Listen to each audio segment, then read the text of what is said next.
Or maybe if we get a chance to book or something, it's going to be in For those who've just joined us, I'm going to explain why we use Sanskrit quite a bit in the explanations. One very good example, actually, I mentioned drishti, so let me do this. We have our root drish, meaning to see. And by completely regular derivation in Sanskrit, or look at Sanskrit, we're making drish, let's make the meaning to see. Therefore, let's now make the Sanskrit word for seeing. Also means a view or an opinion. Drishti, as the Pali dikti, as in samadikti, right view. So in Sanskrit, you put the T onto the end of the root with one important thing to remember, one rule of Sanskrit. In Sanskrit, whenever you get a sh, this is the palatal sh, it comes out the same place as the j comes out. Sanskrit differentiates between sh and sh, as some Slavonic languages do.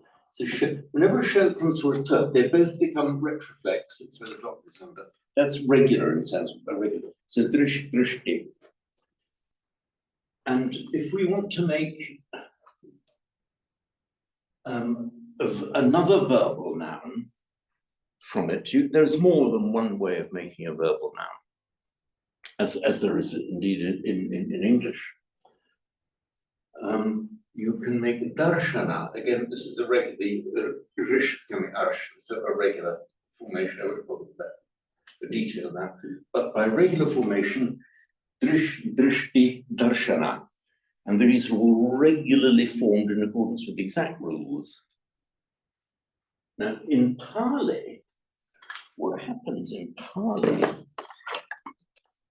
Pali doesn't have the subdotted, right in Roman script, the subdotted r, which is treated as a vowel, by the way, in Sanskrit.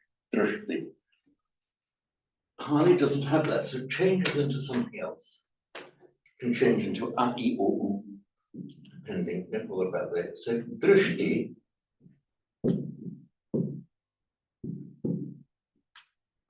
becomes dikti. That's by regular phonetic mutation. Drishti in Sanskrit, dikti, Pali. And darshana, what have we got here? We've got the consonant cluster. There are two dissimilar consonants. What Pali tends to do almost always when you get a consonant cluster like that is to soften it into just ordinary doubled consonant. We see it, for example, the example we all know, dharma, Sanskrit, dhamma, Pali. The word for 8 is ashta in Sanskrit, atta in Pali.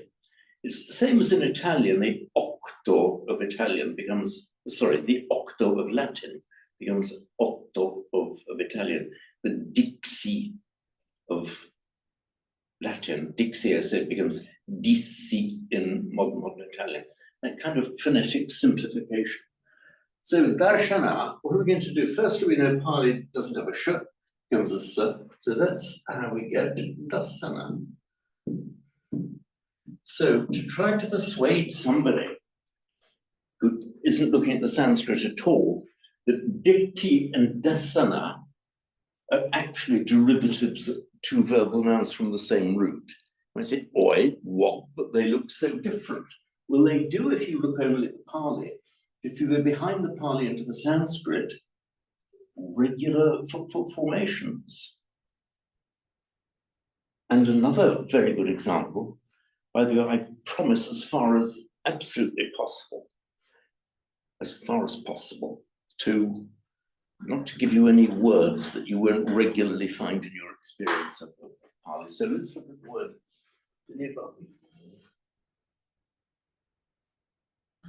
Yes, hi, Chris. Hello. Is that D-I-T at the bottom, the green? D-I. Double T-H-I. T-H-I with a dot under each one. I can't see very clearly. That's just to show that it's the retroflex. And this other root, smrit meaning to remember.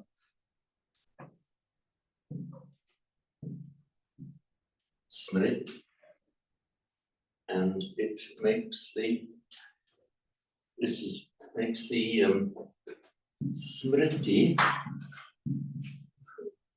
formed exactly like drishti, smriti,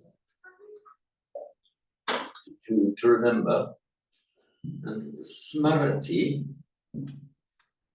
is the verb, he remembers, and with the prefix anu smarati in Sanskrit is to remember alongside to recollect it in a methodical way. I'll get right to that in a moment. Anu smarati.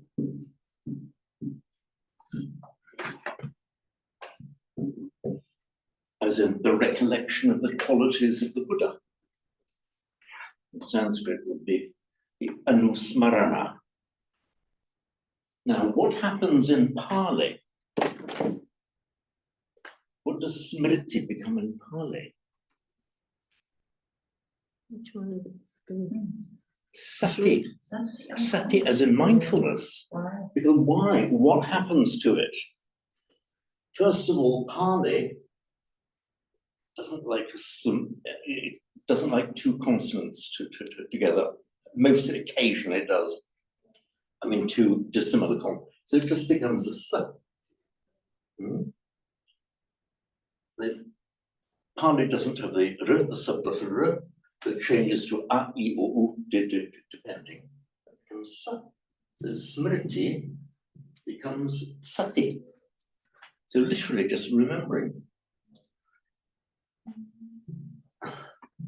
Smarati becomes sarati.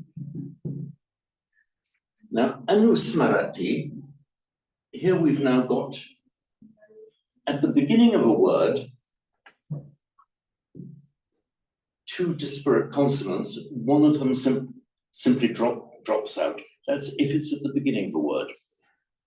If, however, it happens in the middle of the word, as in drishti ditti, what will happen? You will find a doubling of it.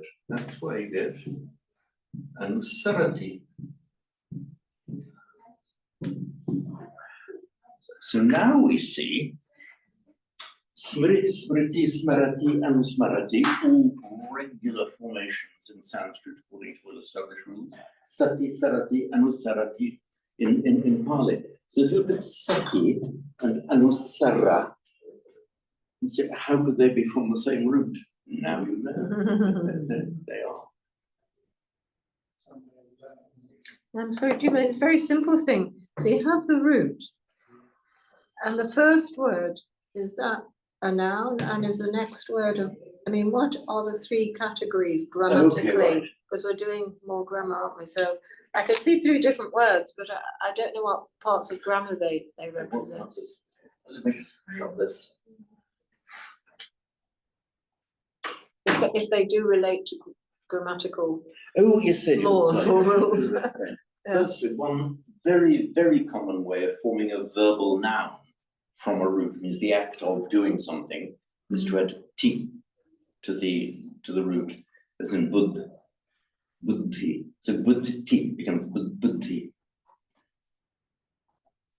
Drishti, that's seeing, or the act of seeing, or as for dikti means a view. So that's a verbal noun, the next column, It's a verbal noun. with the T. And that almost invariably, yes, and the vast majority of words where you see a root plus T, it's a verbal noun, and they're almost all feminine. And another way of forming a verbal noun is by putting the ending ana after the root, after the strength, not drishna, but darshana. So this ana is another way of forming a verbal noun. The darshan dasana and smarati and smarana. So they're all verbal nouns. These are all verbal nouns formed in different ways. Sometimes it's the ana with a long R at the end. So that middle column doesn't do anything. No, these aren't strictly arranged in columns. But these are verbs. See, Verb. So, smarati, sarati. So that makes it into a verb. Yeah, again, the formation of verbs will come to in detail What was I about to say? I can't remember what I was about to say now. Sorry. I just trying to get myself grammatically orientated. We were looking at the endings, weren't we? Sati, the Sanskrit and the Pali. Oh, yes, I remember. That reminds me of a time when I was a very junior lawyer, and one of the senior, I was handling a case for him, but senior, he was away, he was in Japan, and when he goes in the morning for me, evening for him, he got quite drunk with his clients. And he said to me, talking about this case, I had to be very clear. There's one very important thing you've got to remember about that case. I said, yes, and he said, can't remember what I was going to say now. What thing you've got to remember? Yes, just saying the verbal noun ending in ana, it also you can get one ending with the wrong ana, which we have, for example, in vipassana, vipassana, but vipassana, and it's just more or less random which one it is. So vipassana means seeing into something, and was translated as insight. A lot of people don't pronounce it like that. Are they wrong? If they just go off on their own tangent without asking me first, or consulting the numerous available resources, what kind of pronunciation? So I've heard many people just saying vipassana. Yeah, that is, well, I suppose if you're treating it as a pure English word and not attempting to get the correct pronunciation of the original, I suppose it's more or less acceptable. But I mean, just through force of habit, I tend to pronounce it with the long R at the end, and also with the doubled S. Remember, vipassana.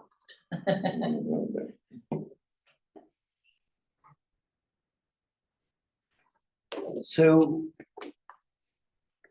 shall we just, how shall I put this? Make good on my word, to do a little bit of grammar. Did you got the PDF? I sent you those PDF files. One was the Lily Silva's Pali primer, which is now fully available on the PDF. And there's also the key to the Pali primer. When I was teaching Pali several years ago, we went through Lily Silva, I forget, the Buddhist Society course. I forget what lesson we reached on those courses. I just remembered something. You mentioned I think it was last week or the week before, Bhikkhu Bodhi. Bhikkhu, yes. I think you were talking in glowing terms. I about was him. indeed. And apparently he's offering a free Sanskrit course following the Lily de Silva thing on the Open Buddhist University. Oh, I hadn't even heard of the Open Buddhist University. But you know, when you look at one thing, then you get sent something else. I know what he is. And I thought, oh, what's this Open Buddhist University? And there's all these courses that you can do. And then I thought, well, I recognise that name, Bhikkhu Bodhi. Bhikkhu And Bodhi, yes. he's presenting a Sanskrit course. Sanskrit? Yeah. On which? Oh, no, maybe it's Pali. Maybe it's Probably Pali. would be You know, it's Pali. Pali Yeah. is strong. Yeah. In fact, he gave a course based on Lily de Silva. I don't know if that was done by Zoom, but a while ago. He's got his book. I think it's the Buddha's Words in Pali or something like that, which is he's taken various. It's not a beginner's book. He's taken various suttas and analyzed them closely with grammatical analysis and why things mean what they do. But he gave that course after giving people a preliminary course with using Lily de Silva. Perhaps the more interesting question is, who's Lily de Silva? Lily de Silva. Sounds quite exotic, Sounds doesn't quite it? glamorous, doesn't she? She's a woman for a start. He's following her. She's a female lady professoress, you know. Yes. So she's Lily de She's Silva. Portuguese. She's Sri Lankan, but with a Portuguese name. And like many Sri Lankans got Portuguese names. So Lily de Silva was professor of Pali. She sounds like she should be on the stage, Lily de Silva. wearing feathers. and, Was she like sort of early Yeah. 20th century? Like, is she kind of historical? Yeah. And she was Contemporary? a professor at the University of Peradeniya, one of the universities in Sri Lanka. I don't see it here. Maybe it's not done in the book. So Lily de Silva, she presents this very elementary grammar, which has a lot of uses. She presents it simply, but she sometimes oversimplifies, occasionally, even to the point of, I find, almost a little bit misleading, but not too bad. It's still good to go through it. The one problem I have with the book is the exercises in it. So all of the exercises are just made up sentences of silly things. Are they things to translate? Things Sounds like learning French 40 years ago. Exactly so, and I find the students would find it terribly boring. That is so. After some agonizing and looking at the various options, that's why I chose the Ger Karunatilaka textbook for the course that we're starting in September, because they go right into the Buddhist texts, and they're very well and carefully graded, actually, according to the level of the difficulty. The grammar, quite serious grammar explanations are given in the text. Inevitably, at the early stages, there are bits where the grammar is not yet explained. There's just too much at an early stage. You just accept that for the moment and realize that you'll get to it later. But that is a book that will hold people's attention much more, because you're going straight into authentic Buddhist texts. And not only that, but even, and this is where I actually admire what the authors of that book have done, of Ger Karunatilaka, they even for all the grammatical examples, to give illustrations of certain grammatical usages, all of this, they've managed to find for all of their illustrations genuine material that's actually in the suttas. So nothing that you're reading in Pali there is made up. It's all original stuff taken out of the authentic suttas. How do you deal with the comment or question, which I had to deal with quite a lot when I was, setting A-level papers nationally and all this, and on subject committees, one thing and another? Because I think I mentioned it before, that on the Buddhist paper, there was quite a strong lobby to have all the terms in Sanskrit, not Pali. And the argument was that Mahayana Buddhism, which is much more widespread and much more kind of encounterable, if you like, whereas Theravada is only Southeast Asia, and there isn't very much representation of that in the UK in comparison. Anyway, while I was there as subject officer for this, I really did insist on it being Pali, but then they had to we had to put in brackets the Sanskrit word. And then when I left, it went back to Sanskrit. But anyway, I just wondered what you've encountered in that respect, if at all. Well, you find some grammar writers, for example, they've got the, why do I get a mental blank about it? It'll come into my mind. The very, very thick, solid Pali grammar. Only 2 volumes of the 3 have come out so far. It runs into 1,000 something pages for the 2. Why do we get a mental blank just when I it was whether you found that, obviously Pali is the right way to study the Buddha's scriptures and get close to the meaning. But you do refer to the Sanskrit, and you thought that Bhikkhu Bodhi was doing the course in Sanskrit. So there's a kind of, but okay. So I've met this grammar whose name will come back. It's German. He will very frequently refer you back to what it was in Sanskrit. Right. Perniola does it a little bit.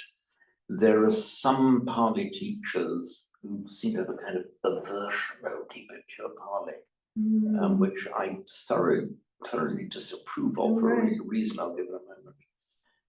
So you get different grammarians do different things.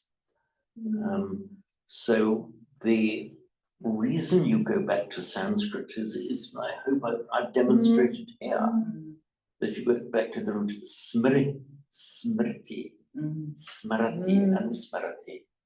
You know, it's transparent because you have these regular derived from the root. Whereas you look at sati and sarati, what's sati got to do with the sarati? Look back to the Sanskrit, you know, smriti, smarati, Pali, sati, sarati, by a regular phonetic mutation. Would you say that Pali is the real Buddhist language and that Sanskrit really is more widespread? I mean, it's Hindu. Most people know about Sanskrit. Most people know about Sanskrit. But most people haven't heard of Pali. No. And to be honest, when I started coming here and listening to these Thais, I thought he was saying Bali. Bali. Island of Bali. Yeah, and I didn't realise what he was talking So about. who was saying that? Was it the Thai monk? Yeah. When the Thais pronounce an initial unaspirated but it comes out as a but. They would talk about Bali. There's a big difference between Bali and Oh, Bali. there's a big difference. No, that's how they always do. That's and also intervocalic, unaspirated from p or a ch will take the voiced form as I was explaining last time. That's why acharya becomes ajan. Yeah. In under the in the phonetics of Thai, but you know, among the Sri Lankans, for example, that they wouldn't. Back to your question, we've got the earliest language spoken by the Indo-European speaking migrants who came via Iran, what's now Afghanistan, what's now Punjab into the Ganges Valley, and they spoke a language which was very close. Well, it was effective. It was a daughter of the Proto-Indo-European languages. And it was that language that they brought down with them into the Ganges Valley, 2000 plus years BC. Then that was their ordinary language. It was in that language that they started composing their hymns, their sacred hymns, which the earliest known example that we have is the Rig Veda, which is traceable back to 1800 BC or thereabouts. So that was their ordinary language that they spoke. Now, the Rig Veda then became, and the other Vedas were treated as such sacred things that chanting had to be preserved. So it was preserved, and out of that, simplified slightly, came into Sanskrit. So Sanskrit came to be the language of education and literature in India. In India, very much as Latin was retained as the language of education and literature in Europe. For a long time, right up to the time of the Reformation, it was common to use Latin. And traveling priests would speak to each other in Latin rather than in the native French or Spanish or Catalan or whatever it might have been.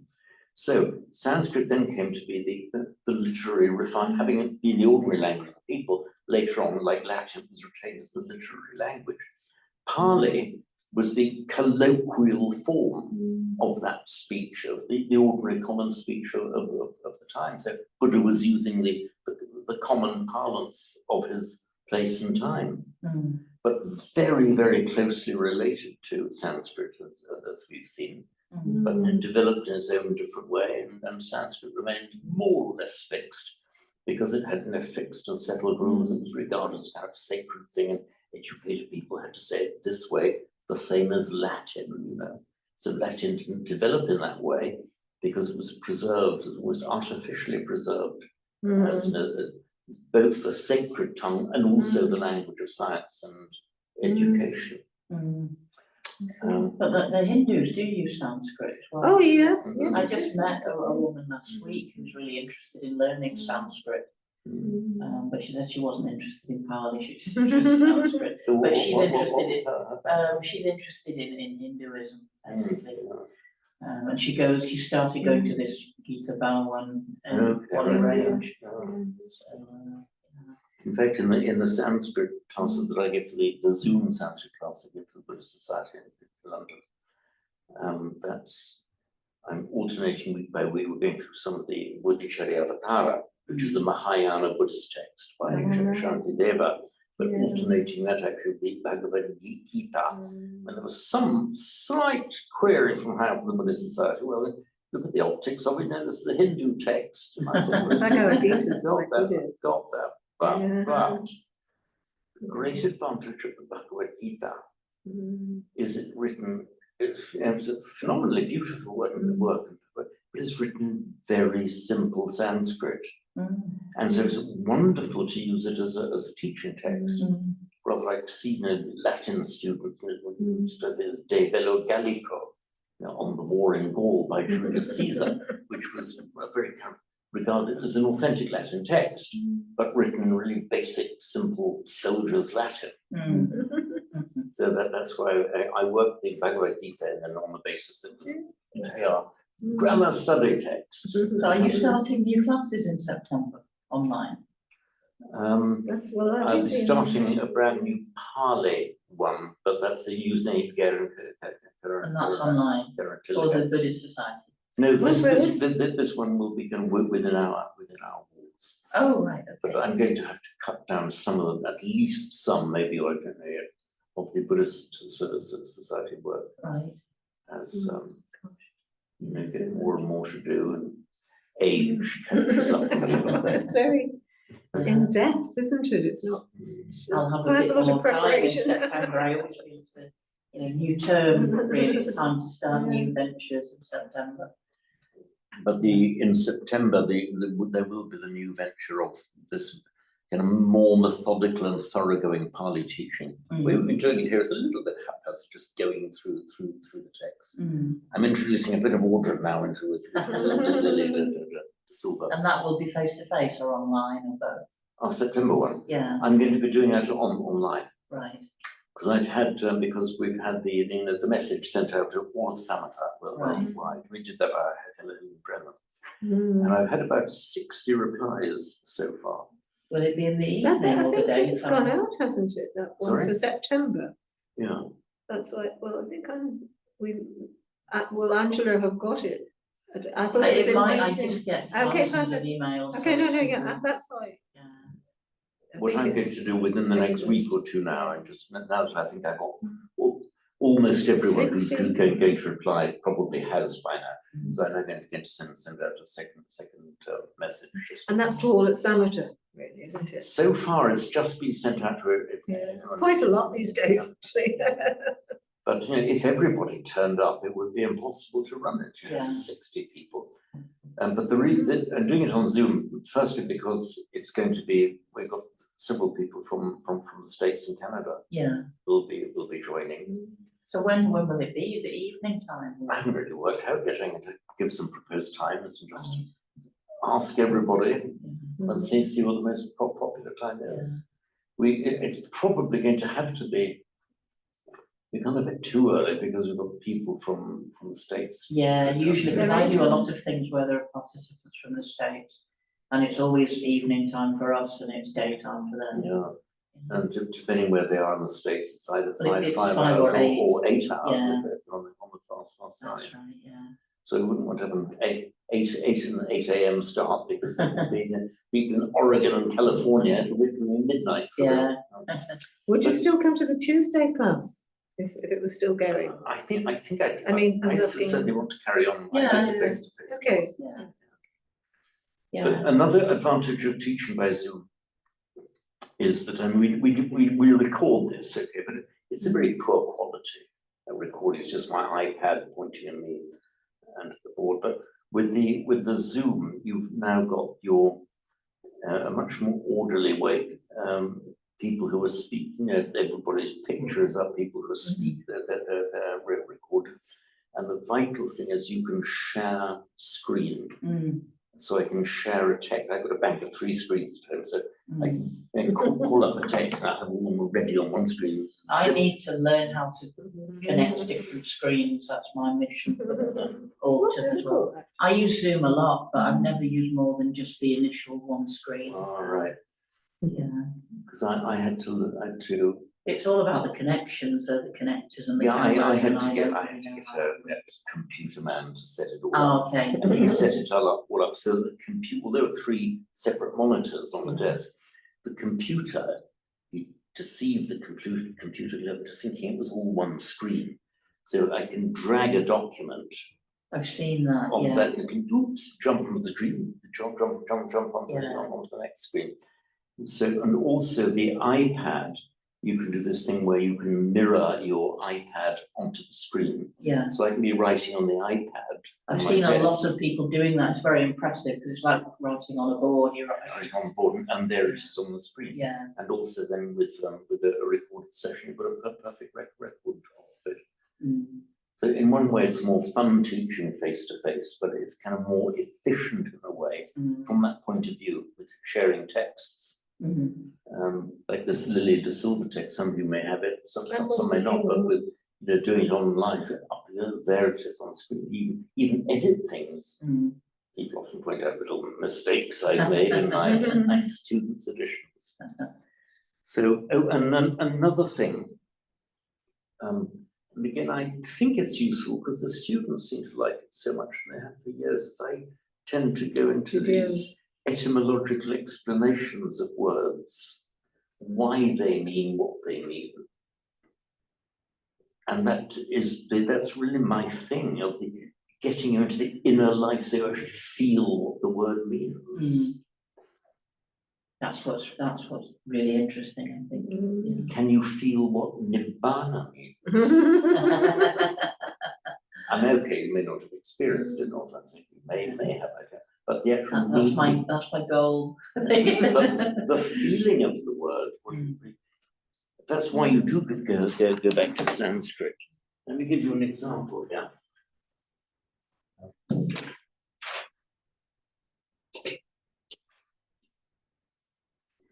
Sort all my notes out because they're all across different exercise books now. So what was that, Andy? I've got to sort all my notes out after summer because they're all across different exercise books. I've just got a new file, I've got it all together. Because I've just got piles and piles of paperwork because I work online all day as well. So. I remember actually writing it, the first time I encountered that word was with Trevor Ling. Did you ever know Trevor Ling? He was my supervisor for my PhD. I've read quite a bit of stuff by him, and I know the name very well, but I never had the advantage of that. He was my tutor, and it was the first encounter with some of these ideas. And he took the word nibbana, and he said it simply means blowing out. You see, and I thought, what's all this about? Because it's very gold. And he kind of played it down in a way that, like you were saying, well, in its root it means this, but it has great meaning in another way. But I do remember the moment when I first came That's across why we go back to Sanskrit. Sanskrit. Incidentally, as we're going to get to in a moment, the Latin word ventus, meaning wind, from ventilation, and also via the Germanic line, Wind in German, wind in English, it's all there in that bana, as I will show you. The nibbana in Pali, sorry, in Sanskrit, it is nirvana.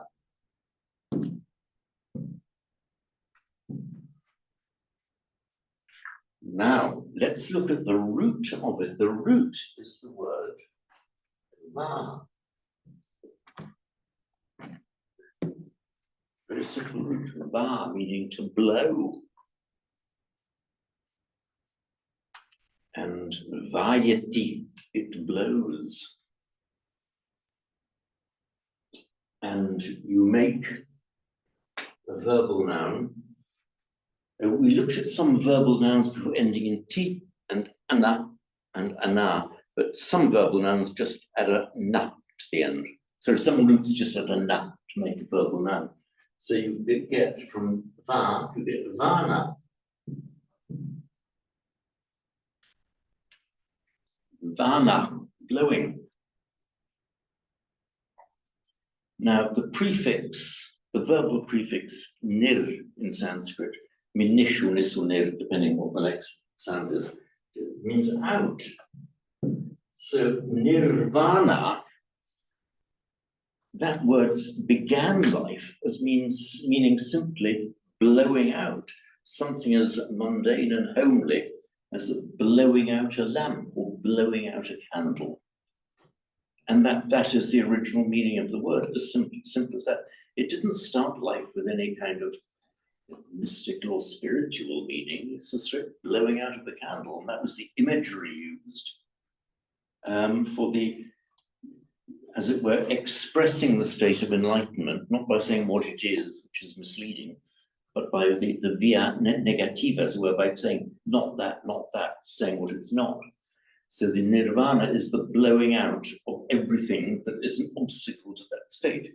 So the extinguishment, for example, of the defilements, for example, to get to the complete nirvana, the nirvana of the blowing out of false views, defilements, getting rid of all the muck. And from that, and by regular phonetic mutation, again, see, we've got this consonant cluster in Sanskrit, regularly becomes a double B in Pali. Let's get nirvana, regular mutation, nibbana in Pali. And also, we can make a past participle out of it. Just by adding in ta, vata, that which is blown. Sometimes that word is sometimes used to mean wind. Also, vayu is another word meaning wind. As I said, this vana is that same word that then turns up in Latin as ventus, wind, and in English as wind. Just thinking of the precept for speech, and I think that's the similar word. I'm trying to go through the precepts, in the 5 precepts, the one for right speech. That's musawada. Wada. That's from Different. the meaning to stay, Okay, to right. say. Mm-hmm. And it makes a verbal noun. Vad actually makes its verbal noun, like many of these, many roots that have a short a followed by a single consonant, make their verbal noun by lengthening the s of chara, vada, and so on. And the vada means saying, the act of saying, and by extension, what you say, what you teach. So Theravada is the elders, the teaching of the elders. Theravada.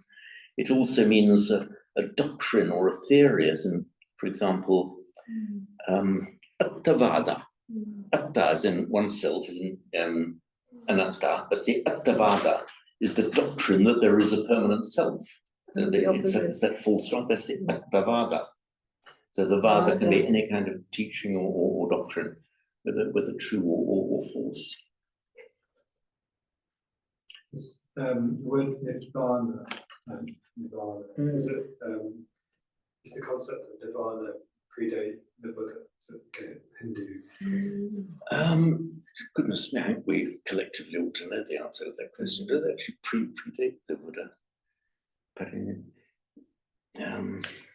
I don't think so. I mean, I think the equivalent, as I understand in the pre-Buddhist teaching about the ultimate goal of the spiritual development was called moksha, which is the unification of the individual self with the universal self. The exact meaning of moksha is setting free, liberation. So if you hold a captive bird in your hand, it's the moksha of the bird setting it free. So liberation, unification, transit. That because when it's taught the goal of the Hindus is moksha, the goal of the Buddhists is nirvana.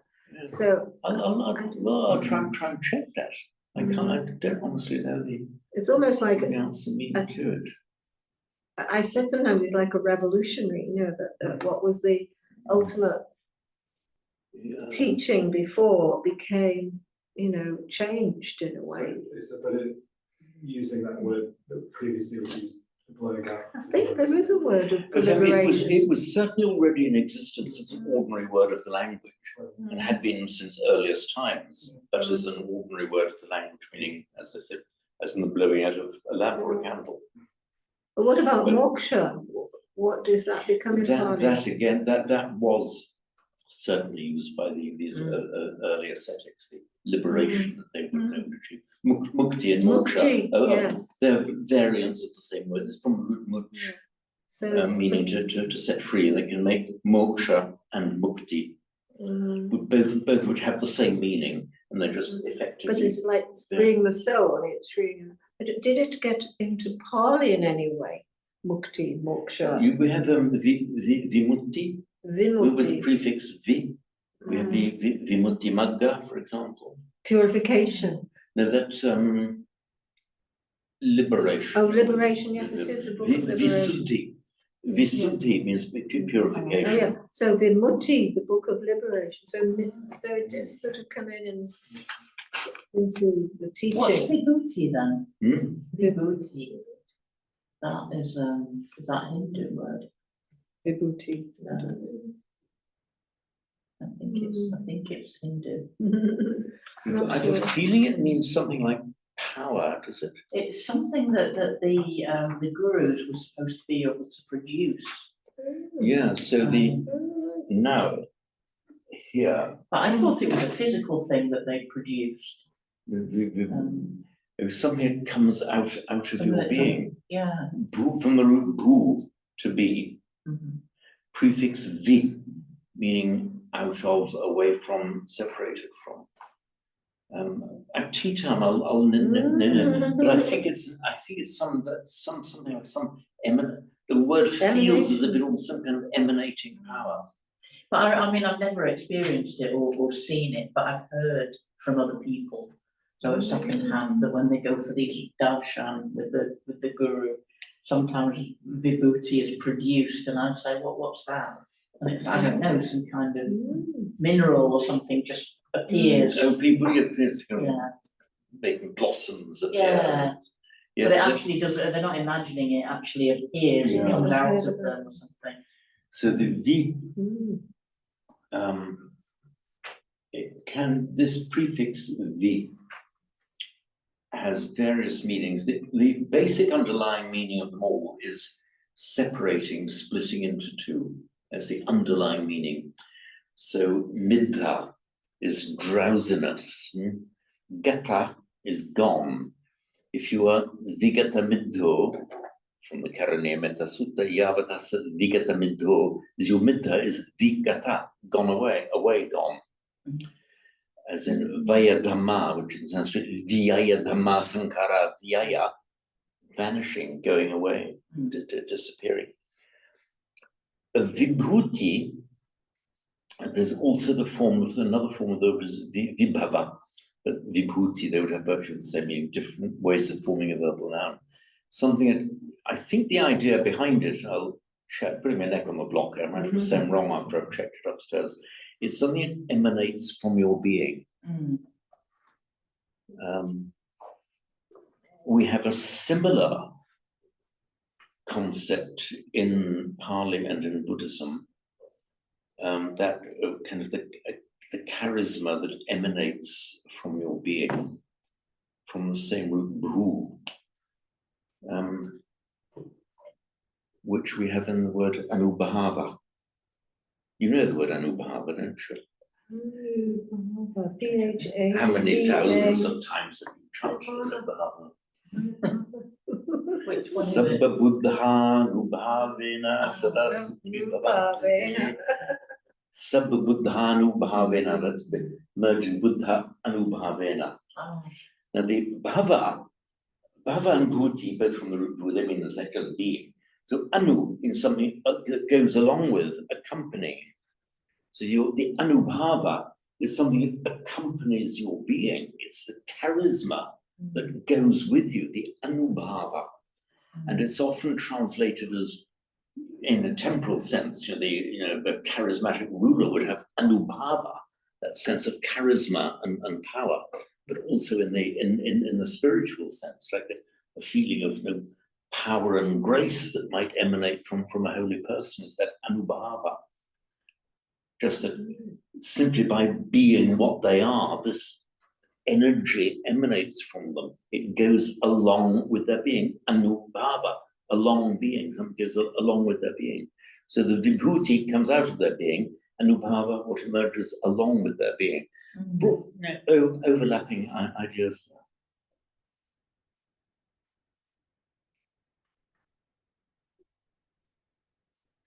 So hopefully, I mean, I hope everyone's got it by now, I'm sure you have, but the reason I go back into etymology and roots and Sanskrit is that it just enables you to get inside the word and feel what it really, really means. And, you know, and linking up, so nibbana, if you've never seen the word nibbana, it's just, you know, series of sounds. You're told what it means, okay, I know what it means now because I've been told. Nirvana, va, ventilation, wind blowing out. It helps you get inside the word and feel its force.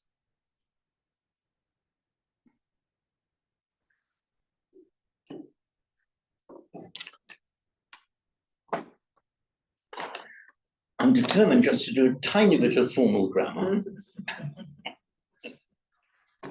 Have you got your Lily de Silva book? The grammar we're doing is so simple, you hardly even need these. On the PDF.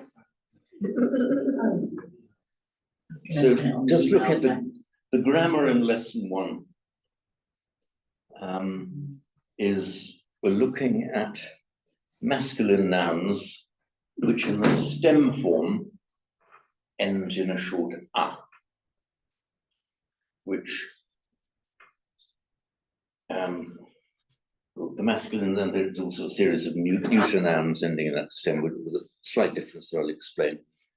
And these actually, the stems that end in a, feminine than on a, compose the great majority of all nominals, that's nouns and adjectives in Sanskrit and Pali. That's the ones almost always taught first. So the stem form, have you all seen my video, Roots and Stems? We might have done, I've seen a few, but I don't know which one's which now. Okay. Sounds like a gardening podcast, yeah. So when you say that, do you want us to follow the? It does sound. Yeah, actually, that's true because a lot of some of these analogies are taken from plants for a very good reason. You've got the root underneath it all, out of which everyone else grows, and you've got these derivative words coming from the stems. So, I'm So we're looking at lesson 1. Do you want us to follow it on? This one, there we are. Lesson 1, vocabulary, masculine. So if we go down to section 2. Declension of masculine nouns ending in a. Short a. And so the stem form just ends in a. And what is a stem then? It's not the root, but then it's derivative of the root. So take the word Buddha on its own. That is not yet a full word on its own, with one small exception that I won't bother you with now. It's not yet a full word on its own, usable in a sentence. When you're then using it in a sentence, you add these declensional endings with nominative. So Buddha becomes Buddho in the nominative. And in the accusative, it is Buddham saranang gacchami. And in the genitive, there was Buddhassa. So from that stem Buddha, with Buddho, Buddham, Buddhassa, Buddhe, Buddhena, and so on.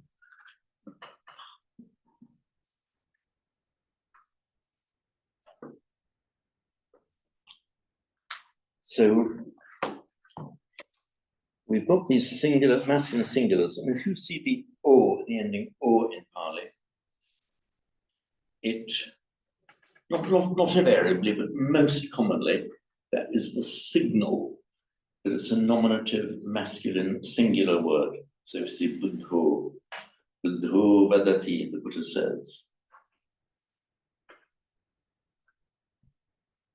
And it makes its plural with a long a. So Buddha, Sabbe Buddha, all of the Buddhas. Nara, men. Sorry, I'm trying to catch up with you. So I'm looking at Yeah, you're on the declension right. of, but I've just got these words here, not Buddha, the word you, Buddha. Oh, Buddha was just an example. Oh, you were just using an Example, example, okay. I mean, there are Yeah. thousands. Okay, sorry. Sorry, I The word didn't know what that. vihara, for example. No. Vihara in the nominative, No. viharo, accusative, viharam. I've got it, yeah. Viharasa. Yeah. Ananda, the name Ananda. Yeah. Again, Anando, Anandam, Anandasa. And that's so I said this is the most common form of noun and adjective in Sanskrit and Pali. So just the o becomes a in the plural.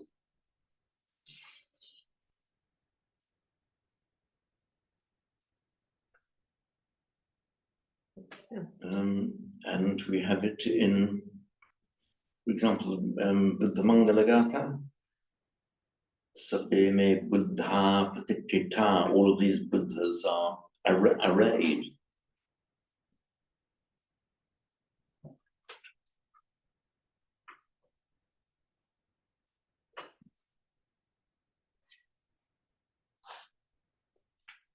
So why do we in English use the stem form all the time? Why do we use the stem form all the time? Okay, because that is how it's always entered in dictionaries. And also, for example, when grammarians are talking about a word, rather than actually using it as part of a sentence, when they're just talking about the word in isolation, the grammarians always use the stem form. So let us now discuss the word Buddha. You see, they'll use it in the stem form. They don't when they say let us now discuss Buddho, or let us discuss Buddham, or Buddhas, they just use it in the stem form. So that's the word before it's been, as it were, assigned to its grammatical place in the sentence. Do the stem forms appear in kind of who invented the stem form? Is that fundamentally part of the Pali grammar from a long time ago? It's pre-Paninian, because we can tell it's Panini, the great grammarian, who probably lived about the same time as the Buddha. The dates are not certain. But Panini was very clearly writing on the basis of earlier works that had been produced. And in the early Sanskrit literature, there are references to earlier works that are now lost. So we know that there had been grammarians before Panini. Maybe part of the reason they weren't preserved, that Panini did it so much better than everyone else. That became the one thing, and still is regarded by Hindus, by and traditional Hindu grammarians as the most perfect form of grammar. But back to your question, already by the time of Panini, this idea of the stem form, we are now going to discuss, it's called Akaranta Shabda. Akara, just means the sound Kara means a maker. Spelled with the Sanskrit and Pali names for the letters of the alphabet of the sound, followed by Kara. So the Akara means the maker. The letter A. Anta means end, Shabda means word. So the Akaranta Shabda, the A maker ending word, meaning words that end in the letter A. So they will talk about the Akaranta Shabda, words that end in a short A. Even though in a sentence it might end in an or o or ena or e. But these are all regarded as the divisions or the declensional endings. They call them divisions in Sanskrit. We call them declensional endings in the European languages from that stem. So I don't think they used the word stem. They were just talking about the akarantas, the words ending in an a. So and it's very convenient to do it like that. So if I say to you, Buddha, in a grammatical context, I'm talking about this word, which can vary according to the grammar of the sentence. If I say Buddho, I'm specifically putting it in the nominative and was attracting your attention to the fact that the O is a nominative. If I say buddhasa, then that is specifically in the genitive / dative. But if you just want to talk about the word generally, Buddha means without, it's not yet confined to the grammatical shackles, as it were, of its place in the sentence. So I think the concept of the root is clear enough. That's the irreducible minimum of the word. And in Sanskrit, and also that's a pre-Paninian idea as well. And Panini calls it the dhatu, which means the element, as in a chemical element. You can't get any simpler than the element. So that same word was used for this the root of the word. So remembering now that of these stems ending in a, nominative is, if it's masculine, the nominative, then the a becomes also buddho, and the plural ends in a, buddha.